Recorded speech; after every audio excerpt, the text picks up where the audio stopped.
similarly, for persons who believe that because we want to be friendly with China means that we are a pawn, tells us what they think about us in the first place. Because we are capable of being, as our first Prime Minister said, friends of all and satellites of none.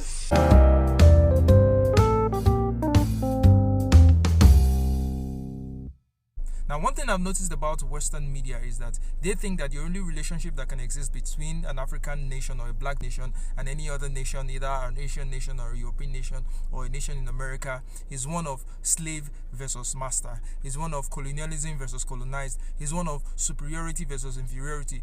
But that isn't the case. And this Prime Minister of Barbados, a very smart woman, just laid a smackdown on this imperialistically minded BBC journalist. So let's get into the video. I honestly would like to know why we in Barbados are so ingratiated with China. Why are we in so deep with China? So are you swapping one superpower for another? Well, once again, I regret that the person who asked the question doesn't know our history. In 1977, Barbados established relations with the People's Republic of China, and therefore to suggest that we are now seeking to ingratiate ourselves with China means that you don't understand where we've come from or what we're doing. Any country that lives in this world today, to exist in this world, ought to have relations with every country. And China is clearly a global power.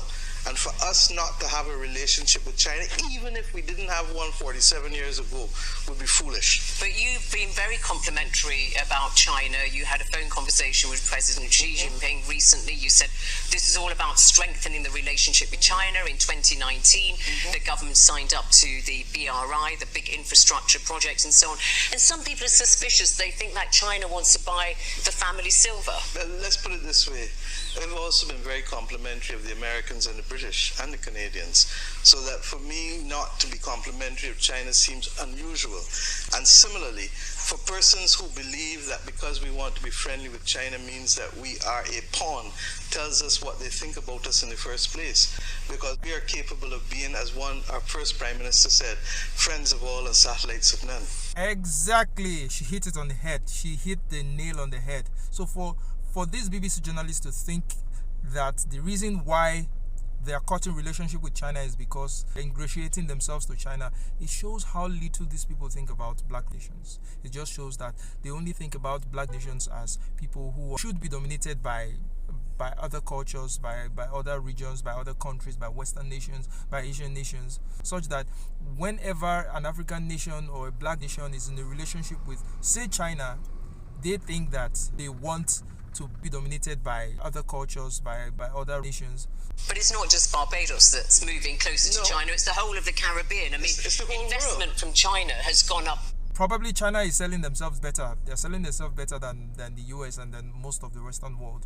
They're selling themselves better to most of these developing countries. So that is why these countries are naturally making relationships with China. And China is an undeniably growing superpower that people, if you have to survive, if you have to compete in this current world and economy, you cannot ignore China.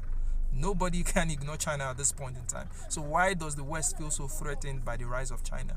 And see, why are they treating black nations as though they are infantile, as if they do not know what they're doing in cutting relationships, that they cannot manage relationships with China? If this relationship is not forced, if this relationship is natural, if this relationship is a free relationship, then why is it such a problem? Why does the West feel threatened about it? If you want to get into these countries as well as though, then you do something about it. What is China offering to these nations that the West is not offering, that is making them sign alliances with China? China has to be offering something. It can't just be for nothing. It can't just be that these countries want to be dominated by a superpower, so they just flock into China. No.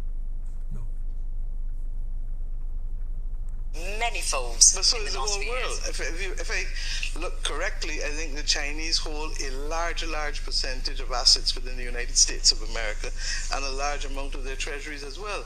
So for you to focus on the Caribbean or Africa with China without recognizing the role that China is playing in Europe or in the North Atlantic countries is a bit disingenuous and really reflects more that we are seen as pawns, regrettably, rather than countries with equal capacity to determine our destiny and to be part and part. This makes a lot of sense when you look at the fact that the West is sort of in a cold war with China. So you don't want to confront China directly, but you want to use other nations as pawns. You want to sort of guilt trip other nations into not doing business with China, not partnering with China. You want to blacklist China.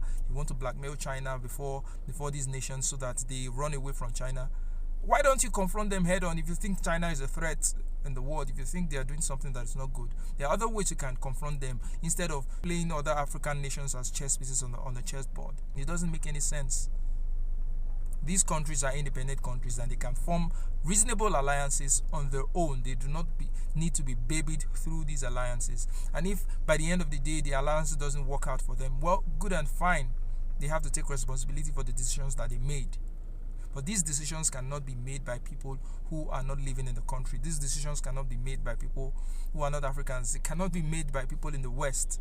The West cannot tell Africans what they need to do, what alliances they need to get into. Of that global conversation to fight the global issues of the day, like climate and the pandemic. All right, well, that's put me in my place, hasn't it? Not at all. Yep, she definitely put this BBC journalist in her place. I don't know. All this agenda-driven journalism, it's not good because they're not representing facts. And this woman was so smart and so articulate. She knew her points very well, and she just laid a smackdown on this journalist who thinks that Africans or black nations in the Caribbean, that they can't form alliances of their own, that they cannot judge whether or not it's in their best interest to align with China. They're not babies, for crying out loud. Well, that's the video. Tell me what you think in the comment section below. Like, share, and subscribe. Until next time, remain awesome.